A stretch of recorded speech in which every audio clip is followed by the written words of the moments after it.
Et on reste dans le Maine-et-Loire où une autre forme de solidarité s'est mise en place. La commune de Fontaine-Guérin veut garder sur son territoire ses habitants, quel que soit leur âge. Mais les seniors ont parfois du mal à rester car une fois à la retraite, les pensions ne permettent pas toujours de payer les loyers. Des logements pour revenus modestes ont donc été créés pour eux. Reportage de Margot Subra-Gomez et de Gwenelle Riet. Premier pas dans leur nouvelle cuisine pour ce couple de retraités. Arsène et Paulette viennent d'emménager dans ce 2 pièces, 45 mètres carrés bien équipés. C'est la pièce principale, on s'y sent très bien. Voilà, elle est très lumineuse, très agréable. Voilà.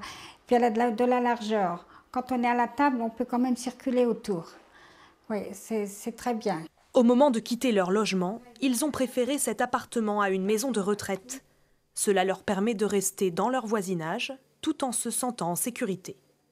Il y a des bars partout, voilà, on n'est pas handicapé, mais on ne sait pas ce qui peut nous arriver. Hein. Ça vous rassure pour la suite d'avoir un logement adapté? C'est vrai que c'est bien réfléchi.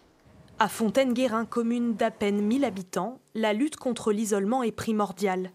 Le lotissement pour seniors a donc naturellement trouvé sa place dans cette bâtisse, un ancien jeu de boules de fort réhabilité.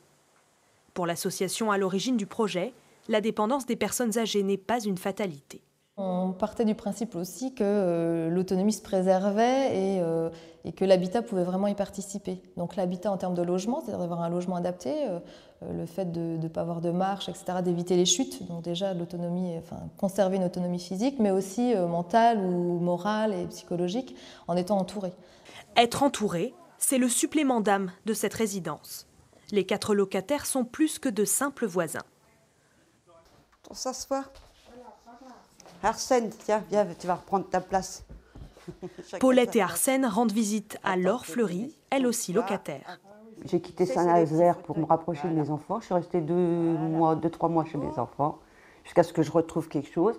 Et puis c'est par Internet, ma petite fille qui m'a trouvé ça. Puis tout de suite, j'ai craqué. Alors, et puis je suis bien. Montant du loyer, 350 € par mois, bien plus économique qu'une maison de retraite lorsqu'on est autonome. D'autres communes ont déjà manifesté leur intérêt pour cette forme d'habitat.